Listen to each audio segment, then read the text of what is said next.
first of all, you look fantastic. Thank you, You sugar. look fantastic. You got so many good things going on. You got the BET show, you got this movie, and you are brilliant in this movie. I know you're hearing it over and over and over again, but man, oh man, you're brilliant. Thank you, baby. You got to be proud of that performance, huh? Very proud. Yeah, Very proud. I can't wait for you to see her. Yeah.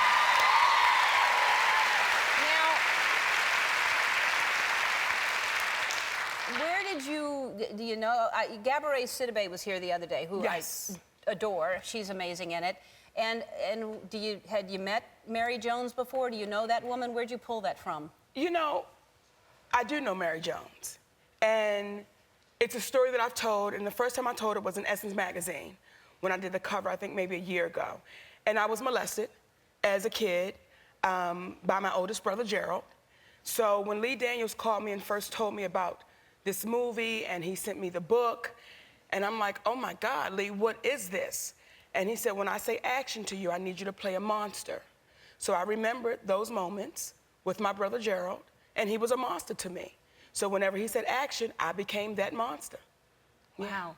That must have been so therapeutic for you to be on the other side and get into that. Or was it, I mean, it's traumatizing as well, I assume. In all fairness, and I have not spoken to my brother in years, but it allowed me not to hate him. It allowed me not to be angry anymore. It allowed me not to be the victim, because Mary Jones is mentally ill. Yeah. It's a sickness, it's an illness, and even though she was very cruel and she was evil and mean, when you really got to listen to this woman, you saw that she was mentally ill. Yeah. And oftentimes we throw it away. We simply throw it away and we don't deal with it. And to show mental illness like that, and not in an institution, not in a straitjacket, it's mental illness in its rarest form. Yeah. So that movie for me really allowed me to say no judgment, because you don't know people's situations and circumstances. That's exactly why, you know, because it's a devastating movie to watch. But the reason to see that is to not judge people, because, you know, Gabourey's character, Precious, in the movie is, you just would look at her and say, what a waste, and what are you doing with your life, and pregnant again, and then you understand there's a reason people are who they are. Yes. When you dig into it, and again, the brilliance of Lee Daniels. He was so fearless, Ellen, that we all had to make the decision that we would be fearless along with him. Because when you have a director that says, not only am I gonna go to the edge of this cliff, I'm jumping. Well, we gotta jump too, because then it don't match. Because the director's like, let's go, go, go. And we're like, oh, wait a minute, how are they gonna look at me if I do this? Right. So he was so fearless in his vision and would not waver and would not back down. So we're all very proud of this movie, and we're proud of what it's gonna do. Yeah. And it's gonna save somebody's life. It absolutely will. And I urge you, as hard as it is to see this movie, it does make you step back and stop judging people and understand everybody has a story. Everybody got there for a reason. And as a mother, you know, you have twin boys, right? 4 years? David and Jonathan, 4 years old. And so that must have been hard as a mother to be that cruel and vicious to a child, right? It wasn't. And I know, that sounds crazy, right? But I'm gonna tell you why. That is not the answer I want. Because Ellen is like, right? Well, no, Ellen, because what happened was, in talking to my husband, when I first got the script, he said to me, Mama, leave it there and don't judge it. When he says cut, leave it on the floor. So I never took it home with me. I never went home and was like, I gotta be deprogrammed, because we left it right there. Whenever Mr. Daniels said cut, we partied. Yeah. It became a party, baby. We laughed, we joked, we played, because we knew what we were doing. Yeah. And it's like, get me up out of this, baby. Say cut quickly, because I need to giggle now. Right. So we played hard. Giggle and then get back into that monstrous character that you play, too. And Gabourey, and the fact that she'd never done anything before, she's amazing, isn't she? When I tell you, Ellen, there were times I was in awe. There were times I would watch her in a scene and I would be in awe, because she was amazing. Yeah.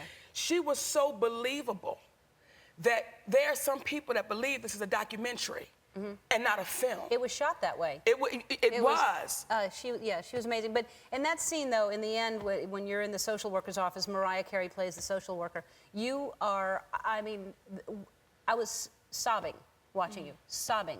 And I adore you and love you, and I hated you in that movie. Yes. I really, and I know that it's not about hate, not about judgment, but it was like I shouldn't say that. I wanted to get your child out of there and get her away from you. You look fantastic. You look beautiful. Thank you, baby. You look beautiful. Thank you. Thank you. And you're losing all kinds of weight. Well, right now, here was so sweet. So your producer, Melissa, who's a sweetheart, she says to me, so it's closer to 50 pounds, right, that you've lost? I said, no, it's more like 40, but I want to tell a lie and say it's closer to 50. But this might be my last day on earth, and I don't want to, have a problem when I get to the pearly gates that I done lied about these 10 pounds. Right. So it's 40. It may be 41, 42, Ellen, but it's closer to 40, okay? Yeah. Okay. I'm just trying to be honest. Okay, yeah. But I still got it. Yeah. No. I still got my girl, baby. I still got my girl. Thank God. Thank the Lord. Yeah, I still got it. She's my friend. Yeah. No, you look good, and it's all about being healthy. That's mainly it. When I started losing weight, I was 262 pounds. And when I was 262 pounds, please know that I thought there was nothing wrong with that. That when I looked in the mirror, I saw a beautiful sex kitten looking back. I didn't look in the mirror and say, oh God, what's wrong? I saw nothing wrong with it. Until one day, my husband was getting out the shower, and I was in the mirror, naked, admiring the kitten in me. Okay, I was, having a good time with myself. And he said, how much do you weigh? And I said, 262 pounds, just as nice. And he said, Mama, that's too much. And I want you for a lifetime. Well, at that moment, that's when it connected. And I'll never be a small woman, Ellen. Look at my head. It's big. I'm not ashamed of it, Ellen. It's big. It's a big head. It's a sexy big head. It's a sexy head. And my shoulders gotta match it. That's what it is, a sexy big head. I see it as a sexy big kitten head. A sexy big kitten head, right? When I look at you, I see a sexy kitten head. And again, it could be the pills. I don't know.